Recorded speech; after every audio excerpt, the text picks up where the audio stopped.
سنن ابن ماجہ کی 4105 حدیث، جس میں ایک کلیئر کٹ بات ہے کہ اگر آپ دنیا کے پیچھے بھاگیں گے تو آپ بھاگتے رہیں گے اور اللہ تعالیٰ آپ کے کام بکھیر دے گا۔ یہاں پر اگر آپ آخرت کو اپنی زندگی بنا لیتے ہیں تو اللہ تعالیٰ آپ کے سارے کام سنوار دے گا۔ اور یہ بات کیونکہ حدیث میں ہے تو نبی پاک صلی اللہ علیہ وآلہ وسلم نے کبھی بھی کوئی بات جھوٹ نہیں کہی، معاذ اللہ، اور نہ کبھی ہوگی، کیونکہ نبی کے الفاظ اللہ تعالیٰ کے تھرو ہی آتے ہیں،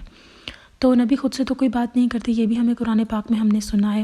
پڑھا بھی ہے، اور یہ بات بڑی امپورٹنٹ ہے کہ ہم لوگ آج کل یہی سب کر رہے ہیں کہ ہم لوگ دنیا کے پیچھے پاگل ہیں۔ میں بذات خود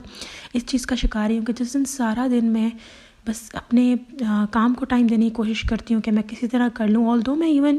نمازیں وغیرہ بھی پراپرلی پڑھ رہی ہوں، لیکن پھر بھی میں کام کے پیچھے پاگل ہوں، تو میں نے دیکھا ہے کہ سارا دن میرا اتنا انیزی گزرتا ہے، میں سیٹسفائی نہیں ہو پاتی،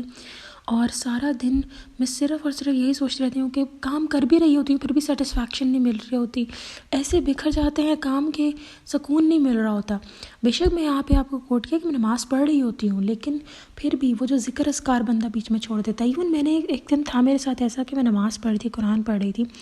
لیکن کچھ ٹائم جو اپنے کام کو میں دے رہی تھی اور اتنی پاگل ہو گئی تھی، دماغ روح میری صرف کام کام کام، نہیں مجھے یہ کام کمپلیٹ کرنا، مجھے کام کمپلیٹ کرنا، دنیاوی کام کے پیچھے پڑ گئی۔ اور یقین کریں میں اس کام میں ایسی بکھری، میں ساری رات سارا دن میں بکھری ہی پڑی رہی، میرے کام بکھرے پڑے رہے، اور وہ صرف یعنی یہاں پہ بات یہ ہے کہ جس چیز کے پیچھے آپ دنیا کے پیچھے جب لگ جاتے ہیں، پھر جس چیز کے پیچھے آپ کی طلب ہوتی ہے اللہ تعالیٰ اس میں آپ کو تھکا کے رکھ دیتے ہیں، اور یہ چیز میں نے ایکسپیرینس کی ہے، آپ لوگ بھی ایکسپیرینس کر رہے ہوں گے۔ اسی لیے حدیث میں ہے کہ اگر آپ چاہتے ہیں کہ آپ یہ کام نہ بکھریں اور سنور جائیں تو اپنے آپ کو پہلے آخرت کا بنا لیں۔ اللہ تعالیٰ ہم سب کو یہ توفیق دے کہ ہم اپنے آپ کو آخرت کا بنائیں، جو کہ بہت ضروری چیز ہے۔ انشاءاللہ تعالیٰ میں یہی دعا کرتی ہوں، مجھے اور آپ کو، ہم سب کو اللہ تعالیٰ آخرت کا بنائے۔ اصل بات یہ ہے نا کہ ہم لوگ اپنی زندگی میں ہمارے سامنے اصل ہے دنیا ابھی سامنے، ہماری آنکھوں کے سامنے، لیکن اللہ تعالیٰ نے بار بار قرآن پاک میں فرمایا، جس کا مفہوم کچھ یہ ہے کہ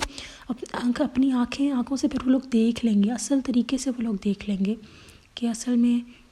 قیامت جس کا اللہ وعدہ کرتا تھا وہ آ گیا۔ آپ دیکھیں آج دنیا کی حالت ہو چکی ہے، کس کا دل کرتا ہے اس دنیا میں رہنے کا؟ یقین کریں ابھی ترکی میں زلزلہ آیا ہے، اس کے علاوہ اور بہت سارے مسلمان کنٹریز، جتنی مسلم کنٹریز تھیں وہاں پہ، ان سب پہ یہاں پہ آپ دیکھ سکتے ہیں ارتھ سے کیسا عذاب آیا، اور اللہ تعالیٰ نے اگر پاکستان کو اس میں انکلوڈ نہیں کیا اور تمام مسلمان جو بچ گئے ہیں تو ہمیں شکر ادا کرنا چاہیے اللہ کا، اور ساتھ ساتھ ہمیں اللہ تعالیٰ سے دعا کرنی چاہیے کہ یا اللہ ہمیں ایمان کی موت دے، ہمیں نیک ایمان اور پرہیزگار بنا دے۔ یہاں پہ ایک اور بات بھی کہوں گی، قرآن پاک میں اللہ تعالیٰ نے صاف فرمایا، جس کا مفہوم کچھ یوں ہے کہ جو انسان ایمان اور پرہیزگار بن جاتا ہے، اللہ تعالیٰ اس انسان کو اپنا گہرا دوست بنا لیتے ہیں، اور دنیا اور آخرت میں اس کے لیے خوشنودی ہے، اس کو کوئی غم نہیں ہوگا۔